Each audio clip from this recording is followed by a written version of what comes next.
Hello everyone, मैं दुष्यंत सिंह एक बार फिर से आप सभी लोगों के बीच उपस्थित हूं एक नए टॉपिक के साथ में।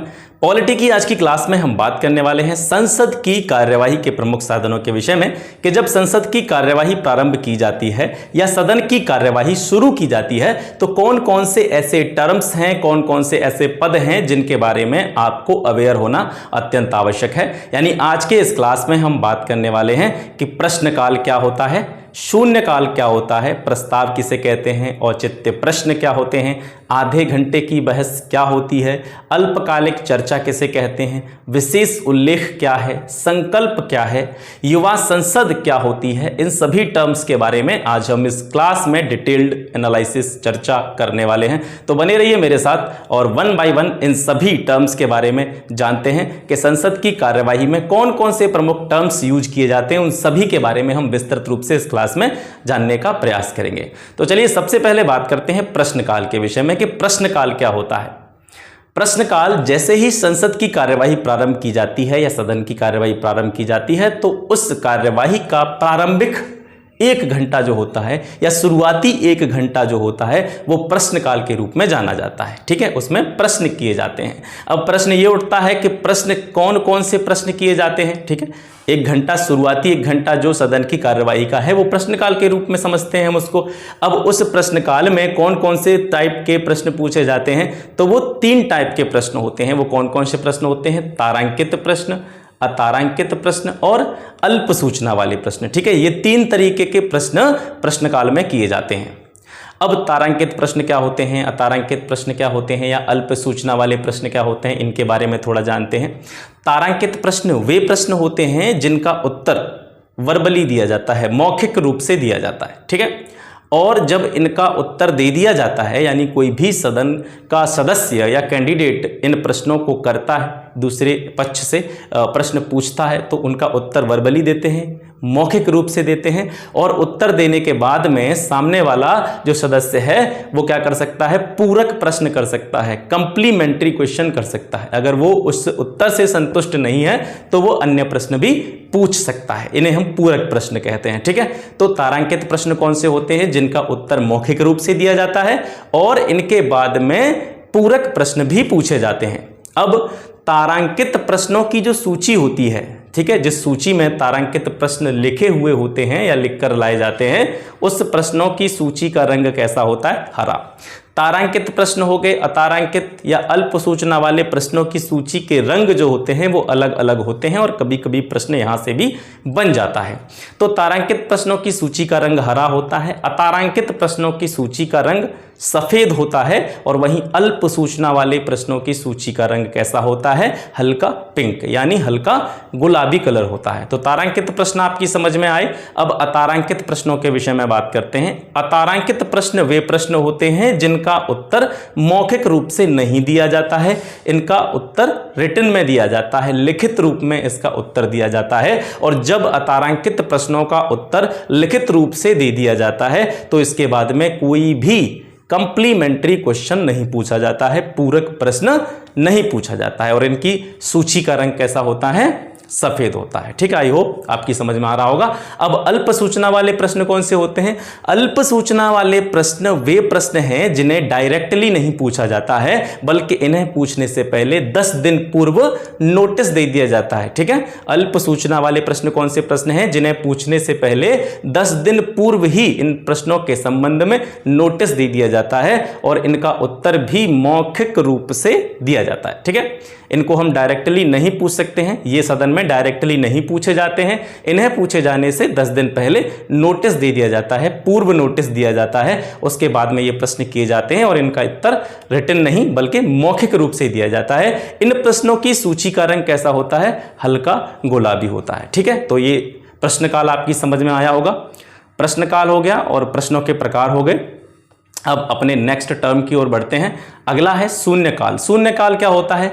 जैसे ही प्रश्नकाल समाप्त होता है, ठीक है, प्रश्नकाल क्या था? शुरुआती 1 घंटा सदन की कार्यवाही का, और जैसे ही प्रश्नकाल समाप्त हुआ उसके बाद में प्रारंभ हो जाता है आपका शून्यकाल। ठीक है, तो ये प्रश्नकाल के तुरंत बाद शुरू होता है। हालांकि जो हमारी प्रोसेसिंग रूल्स हैं, प्रक्रिया नियम हैं, उसमें इनका उल्लेख नहीं किया जाता है। ठीक है, शून्यकाल का कोई उल्लेख नहीं है। ये औपचारिक साधन नहीं है सदन की कार्यवाही का, ये एक अनौपचारिक साधन है, क्योंकि इसका जो है हमारे कॉन्स्टिट्यूशन में या फिर इसकी जो प्रक्रिया है हमारी सदन की कार्यवाही की, संसद की कार्यवाही की जो प्रक्रिया है उसमें इसको औपचारिक रूप से इसका उल्लेख नहीं किया गया है। यह सदन की कार्यवाही का एक अनौपचारिक साधन होता है।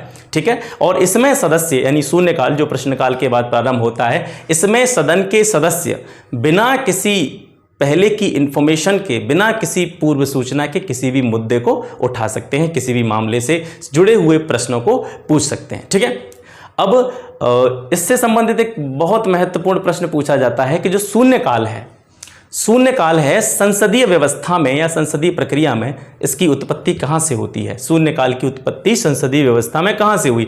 तो संसदीय व्यवस्था में शून्यकाल जो है ये भारत की देन है। ठीक है, इसकी उत्पत्ति, इसकी उपज कहां से हुई? भारत से हुई। और संसदीय प्रक्रिया में शून्यकाल वाले टर्म को कब से शामिल किया गया? 1962 से, 1962 से संसदीय प्रक्रिया में शून्यकाल नामक इस टर्म को, इस पद को यूज किया गया। ठीक है, आगे बढ़ते हैं प्रस्ताव के बारे में। ठीक है, प्रस्ताव कई प्रकार के होते हैं, अलग अलग प्रकार के प्रस्ताव हैं। उन सभी प्रस्तावों के बारे में जानने का प्रयास करते हैं। सबसे पहले बात करते हैं कटौती प्रस्ताव। कटौती प्रस्ताव क्या होता है? किसी सदस्य द्वारा, ठीक है, संसद के या सदन के किसी सदस्य द्वारा वाद विवाद को समाप्त करने के लिए लाया जाता है। ठीक है, कोई भी वाद विवाद होता है उसको समाप्त करने के लिए कटौती प्रस्ताव लाया जाता है। ये जो कटौती प्रस्ताव होते हैं ये 4 प्रकार के होते हैं। कटौती प्रस्ताव कितने प्रकार के होते हैं भैया? 4 प्रकार के होते हैं। तो पहला कौन सा है इसमें से? साधारण कटौती प्रस्ताव। ठीक है, इनको आप ध्यान से समझते चलें। यहाँ से आजकल सीधे सीधे प्रश्न नहीं आते हैं कि भारत का संविधान कब लागू हुआ, डायरेक्ट आप लिख दो उसको। ठीक है, तो ऐसे प्रश्न नहीं आते हैं। अगर आपको थ्योरी के बारे में डिटेल में पता होगा, आपने अगर चीज़ों को विस्तृत रूप से डिटेल में पढ़ा होगा, तभी आप जो है किसी अच्छे एग्जाम के जो भी प्रश्न आएंगे, क्वेश्चंस आएंगे, उनका आंसर इजीली दे सकते हैं। अगर आपने वन लाइनर या फैक्चुअल चीज़ें पढ़ी हैं या फिर आपने ऑब्जेक्टिव अप्रोच अपनी जो है यूज़ की है, तो उससे आप अच्छे लेवल के जो प्रश्न होते हैं, कठिनतम प्रश्न जो होते हैं, उनका उत्तर नहीं दे पाएंगे। इसलिए आपको ध्यान से इन चीज़ों को विस्तार से समझना है। ठीक है, कटौती प्रस्ताव 4 प्रकार के होते हैं। पहला कौन सा है? साधारण कटौती प्रस्ताव। अब साधारण कटौती प्रस्ताव क्या होता है?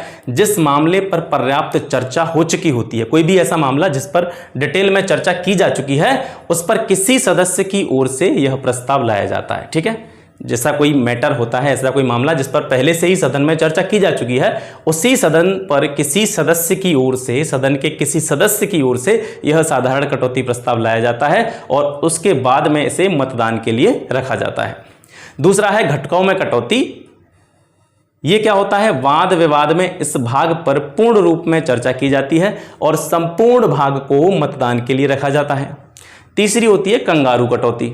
ठीक है, कंगारू कटौती क्या होती है? कंगारू कटौती, इसमें केवल महत्वपूर्ण खंडों पर ही बहस होती है, जो आवश्यकता अनुसार ऐसे लगते हैं कि ये बहुत महत्वपूर्ण भाग हैं सदन की कार्यवाही के, या किसी मामले के बहुत महत्वपूर्ण भाग हैं, उन्हीं पर इसमें बहस होती है, उन्हीं पर इस पर चर्चा होती है। और उसके बाद में क्या होता है? मतदान, यानी सभी का जो है इस पर राय ली जाती है, मतदान कराया जाता है। ठीक है, और जिन खंडों पर मतदान नहीं होता, जो बचे हुए खंड होते हैं, बचे हुए भाग होते हैं, उन्हें स्वतः ही पारित मान लिया जाता है। इसके बाद में आता है गिलोटिन प्रस्ताव। गिलोटिन प्रस्ताव क्या होता है? जब किसी विधेयक को, कोई भी बिल होता है, उसके किसी भाग पर चर्चा नहीं हो पाई हो।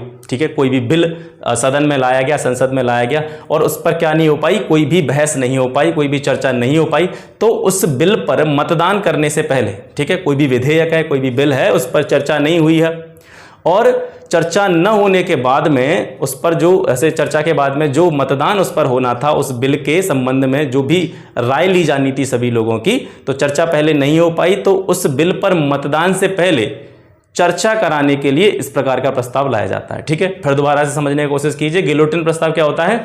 यानी कोई भी बिल जो कि सदन में लाया गया या संसद में लाया गया और उस पर कोई भी चर्चा नहीं हुई, कोई भी बहस नहीं हुई, ठीक है, तो चर्चा के बाद में क्या होता है? बिल पर मतदान किया जाता है। जो बिल आता है या कोई भी विधेयक आता है, उस पर सभी सदस्यों के मत दिए जाते हैं। तो किसी बिल पर चर्चा हुई नहीं है और उस चर्चा नहीं हुई है तो मतदान भी नहीं होगा, तो मतदान से पहले उस पर चर्चा कराई जाती है, उस पर क्या की जाती है? बहस की जाती है उस बिल पर जिस पर बहस नहीं हुई है। ठीक है। तो उस बिल पर बहस कराने के लिए इस तरह का प्रस्ताव लाया जाता है, जिसे हम गिलोटिन प्रस्ताव कहते हैं। आगे बढ़ते हैं। अब आता है विशेषाधिकार प्रस्ताव। विशेषाधिकार प्रस्ताव क्या होता है? ये जो है किसी मंत्री या संसदीय विशेषाधिकारों के उल्लंघन से संबंधित प्रस्ताव होता है, ठीक है। यानी कोई भी ऐसा मंत्री है जो संसद के जितने भी विशेष अधिकार होते हैं, संसद के कुछ प्रमुख अधिकार होते हैं, उनका कोई भी मंत्री के द्वारा उल्लंघन किया जाता है, ठीक है। उनका किसी भी मंत्री के द्वारा उल्लंघन किया जाता है, विशेषाधिकारों का हनन किया जाता है, तो इस संबंध में विशेषाधिकार प्रस्ताव लाया जाता है। ये किसी भी सदस्य के द्वारा पेश किया जा सकता है और इसका सबसे प्रमुख उद्देश्य क्या होता है कि जिस मंत्री ने संसद के विशेषाधिकारों का उल्लंघन किया है, संसद के विशेषाधिकारों का हनन किया है, उस मंत्री की क्या करनी जाती है? इसमें निंदा की जाती है, ठीक है। उसकी निंदा की जाती है। ये होता है विशेषाधिकार प्रस्ताव, ठीक है। आई होप यू अंडरस्टैंड, समझ में आ रहा होगा। विशेषाधिकार प्रस्ताव क्या है? किसी मंत्री के द्वारा संसद के विशेषाधिकारों का हनन कर दिया गया, उल्लंघन कर दिया गया, तो उसकी निंदा करने के लिए किसी भी सदस्य के द्वारा सदन में विशेषाधिकार प्रस्ताव पेश किया जाता है, ठीक है। आगे बढ़ते हैं। ध्यानाकर्षण प्रस्ताव। ध्यानाकर्षण प्रस्ताव क्या होता है? किसी भी सदस्य द्वारा किसी मंत्री का ध्यान, ठीक है, किसी एक ऐसे मैटर पर उसका ध्यान जो है आकर्षित करने के लिए जो कि लोक महत्व का है, जो कि किसी एक व्यक्ति से जिसका कोई कनेक्शन नहीं है, बल्कि उसका प्रभाव एक बड़े नंबर ऑफ पीपल्स पर हो रहा है, उसके लिए किसी मंत्री का ध्यान उस मुद्दे पर आकर्षित करने के लिए, उस लोक महत्व के मुद्दे पर मंत्री का ध्यान आकर्षित करने के लिए ध्यानाकर्षण प्रस्ताव लाया जाता है, ठीक है। और ध्यानाकर्षण के नाम से ही आपको समझ में आ रहा होगा, ध्यान आकर्षित करना। किसी भी अविलंबनीय लोक महत्व के मामले पर किसी सदस्य के द्वारा किसी मिनिस्टर का, ठीक है, ध्यान अपनी ओर आकर्षित करने के लिए ये ध्यानाकर्षण प्रस्ताव लाया जाता है। और इस ध्यानाकर्षण प्रस्ताव के संबंध में भी ये पूछा जाता है कि ध्यानाकर्षण प्रस्ताव जो है वो संसदीय प्रक्रिया में किसकी देन है? ये भी भारत की देन है। जिस तरीके से शून्यकाल भारत की देन है, उसी तरीके से संसदीय व्यवस्था में जो है ध्यानाकर्षण प्रस्ताव भी भारत की देन है और ये 1954 से संसदीय प्रक्रिया में शामिल किया गया था, ठीक है। आगे बढ़ते हैं। स्थगन प्रस्ताव के विषय में बात करते हैं। स्थगन प्रस्ताव क्या होता है? अविलंबनीय लोक महत्व के मामले पर कोई भी ऐसा जनमानस से रिलेटेड, लोगों से रिलेटेड लोक महत्व को कोई ऐसा मुद्दा है जिसके उस मामले पर या उस मुद्दे पर सदन की कार्यवाही को क्या कर दिया जाता है? स्थगित कर दिया जाता है। यानी सदन की नॉर्मल अपनी कार्यवाही जो है संचालित है और कोई भी ऐसा मुद्दा सामने आता है जिससे बहुत सारे लोगों के हित जुड़े हुए होते हैं, लोक महत्व का कोई मुद्दा होता है, तो जो बेसिक कार्यवाही होती है सदन की, उसको स्थगित कर दिया जाता है और उस पर चर्चा की जाती है, ठीक है। तो ये स्थगन प्रस्ताव किसी भी लोक महत्व के मुद्दे को सामने लाने के लिए स्थगन को रोकना, यही है क्या? स्थगन प्रस्ताव है, ठीक है। ये लोकसभा और राज्यसभा दोनों में पेश किया जा सकता है स्थगन प्रस्ताव, चाहे लोकसभा हो, राज्यसभा हो, निम्न सदन, उच्च सदन, किसी में भी इसे पेश किया जा सकता है। और स्थगन प्रस्ताव को लाने के लिए या इसको पारित करने के लिए कम से कम सदन के 50 सदस्यों का समर्थन आवश्यक होता है। जब तक 50 सदस्य इसके फेवर में वोटिंग नहीं करेंगे, जब तक 50 सदस्यों की सहमति इस पर नहीं होगी, तब तक स्थगन प्रस्ताव नहीं लाया जा सकता। और इस प्रस्ताव पर जो चर्चा होती है, बहस होती है, वो 2.5 घंटे से कम नहीं होती है, ठीक है। इसकी कुछ लिमिटेशंस भी हैं, सीमाएं हैं। वो सीमाएं क्या हैं कि कोई भी ऐसे मुद्दे पर स्थगन प्रस्ताव नहीं लाया जाएगा जो कि न्यायालय में विचाराधीन हो। यानी कोई भी ऐसा मामला है लोक महत्व का जो न्यायालय में, जिसके ऊपर क्या चल रहा है? विचार चल रहा है, न्यायालय से अभी वो मामला क्लियर नहीं हुआ है और उस मुद्दे को सदन में उठा करके स्थगन प्रस्ताव नहीं लाया जा सकता है, ठीक है। दूसरी सीमा, दूसरी लिमिटेशन क्या है कि स्थगन प्रस्ताव केवल उस मुद्दे से रिलेटेड ही स्थगन प्रस्ताव लाया जा सकता है जो कि वर्तमान की किसी घटना से संबंधित हो, ठीक है। अभी जैसे कोई मान लो घटना चल रही है, वर्तमान में कोई मुद्दा चल रहा है, जैसे मान लो किसान आंदोलन चल रहे हैं, उस मामले पर अगर कोई बहस होनी है, उस मामले पर अगर कोई चर्चा होनी है, तो उसके लिए हम सदन की कार्रवाई को स्थगित कर सकते हैं, स्थगन प्रस्ताव के द्वारा उस मुद्दे पर चर्चा कर सकते हैं, क्योंकि ये प्रेजेंट का मैटर है। अब कोई ऐसा मैटर हो जो 4 साल पहले कोई घटना हो गई हो और उस पर हम स्थगन प्रस्ताव लाएं, तो ऐसा नहीं हो सकता है, ठीक है। ये इसकी सीमा है कि किसी किसी वर्तमान घटना के महत्वपूर्ण विषय पर चर्चा करने के लिए ही हम स्थगन प्रस्ताव को ला सकते हैं। ठीक है, और तीसरी लिमिट क्या है? तीसरी लिमिट यह है कि स्थगन प्रस्ताव किसी एक मामले या किसी एक मुद्दे के लिए ही लाया जाता है। ठीक है, एक से अधिक मामले नहीं होने चाहिए। ठीक है, तो 3 सीमा हो गई। ऐसा मुद्दा नहीं होना चाहिए जो न्यायालय में विचाराधीन हो, ऐसा मुद्दा नहीं होना चाहिए जो कि वर्तमान घटना से रिलेटेड नहीं हो, कोई पुराना मैटर नहीं होना चाहिए, और तीसरी लिमिटेशन यह है कि एक से अधिक मुद्दों के लिए स्थगन प्रस्ताव नहीं लाया जा सकता। ठीक है, चलिए आगे बढ़ते हैं और अविश्वास प्रस्ताव के विषय में बात करते हैं कि अविश्वास प्रस्ताव क्या होता है। अविश्वास प्रस्ताव होता है कि जो लोकसभा होती है, मंत्रिमंडल को, ठीक है, जो भी वर्तमान सरकार होती है, तत्कालीन सरकार, कोई भी सरकार हो, तो लोकसभा जो होती है मंत्रिमंडल को अविश्वास प्रस्ताव पारित करके हटा सकती है। ठीक है, किसी भी ऐसे कोई भी रनिंग गवर्नमेंट है, कोई भी शासन किसी भी गवर्नमेंट का चल रहा है, कोई भी पार्टी है जो सत्ता में है, उसमें उसके मंत्रिमंडल जो होता है, उसका मंत्रिमंडल उसके प्रति अविश्वास प्रस्ताव लाया जाता है। ठीक है, और इस प्रस्ताव के समर्थन में, यानी प्रस्ताव ये वाला जो है अविश्वास प्रस्ताव तभी लाया जा सकता है जब इसके समर्थन में कम से कम 50 सदस्यों की सहमति हो। 50 सदस्यों की सहमति अगर है तभी अविश्वास प्रस्ताव लाया जाता है। ठीक है, निंदा प्रस्ताव क्या होता है? एक मंत्री या मंत्रियों का समूह या पूरा मंत्री परिषद, ठीक है, किसी एक मंत्री के विरुद्ध भी निंदा प्रस्ताव लाया जा सकता है। मंत्रियों के समूह के लिए भी, मंत्रियों के समूह के प्रति भी निंदा प्रस्ताव लाया जा सकता है। इसके अलावा पूरा मंत्री परिषद, ठीक है, पूरे मंत्री परिषद के विरुद्ध भी निंदा प्रस्ताव लाया जा सकता है। अगर निंदा प्रस्ताव लोकसभा में पारित हो गया, ठीक है, लोकसभा में लाया गया और लोकसभा से निंदा प्रस्ताव पारित हो गया, तो क्या होगा? इस कंडीशन में पूरी मंत्रिपरिषद को जो है त्यागपत्र देना आवश्यक नहीं होता है। ठीक है, पूरे मंत्रिपरिषद को त्यागपत्र देना आवश्यक नहीं होता है। विश्वास प्रस्ताव क्या होता है? विश्वास प्रस्ताव के बारे में बात करते हैं। विश्वास प्रस्ताव क्या करता है कि सरकार द्वारा स्वयं बहुमत सिद्ध करने के लिए लाया जाता है। ठीक है, सरकार इसमें अपना बहुमत सिद्ध करती है। प्रस्ताव गिरने पर सरकार भी गिर जाती है।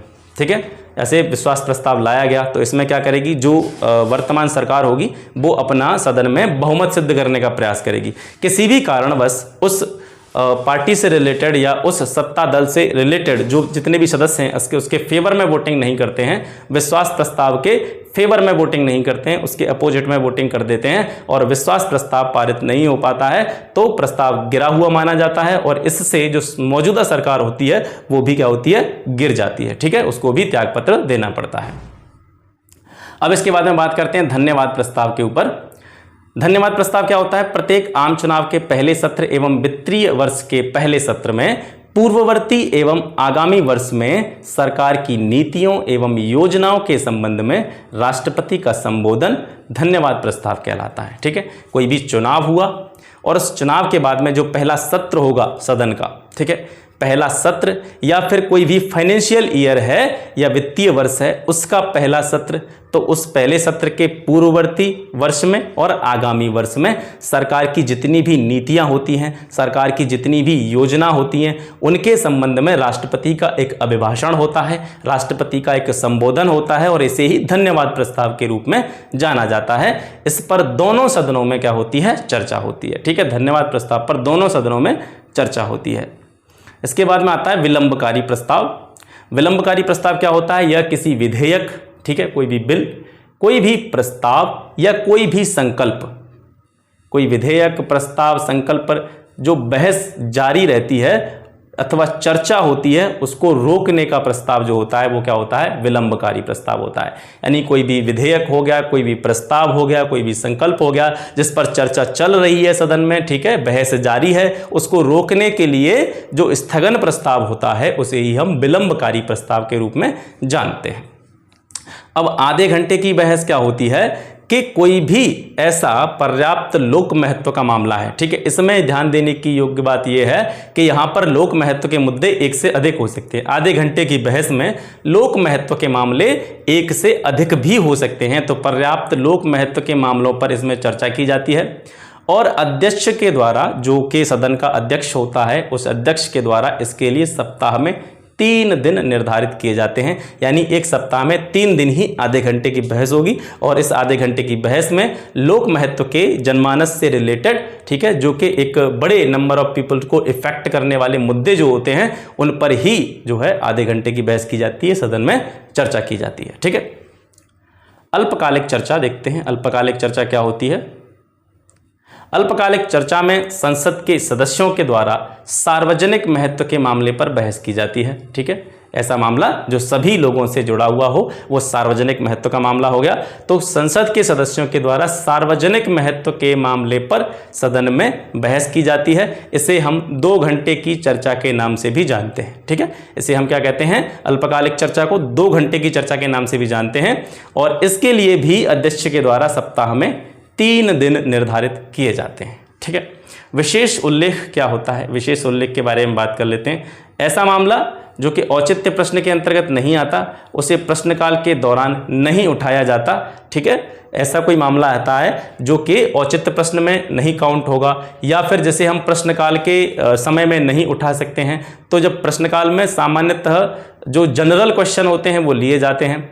अब विशेष उल्लेख इसका नाम है तो इसका मतलब है इसकी कार्रवाई भी विशेष होगी, तो प्रश्नकाल के दौरान ऐसे मामलों को उठाया नहीं जाता। ठीक है, तो इसे विशेष उल्लेख के तहत किस सदन में उठाया जाता है?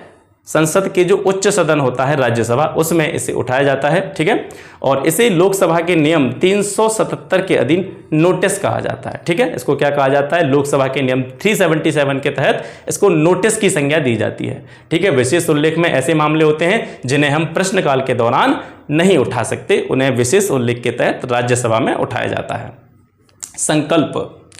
संकल्प क्या होता है? साधारण लोक महत्व के मामलों पर सरकार का ध्यान आकर्षित करने के लिए कोई भी सदस्य जो कोई संकल्प लेकर के आता है, कोई भी मुद्दा लेकर के आता है, उसको हम संकल्प की श्रेणी में रखते हैं। युवा संसद क्या होती है? यह योजना 4थे अखिल भारतीय विप सम्मेलन की अनुशंसा पर प्रारंभ की गई। सबसे पहला प्रश्न तो आपका यही बन गया।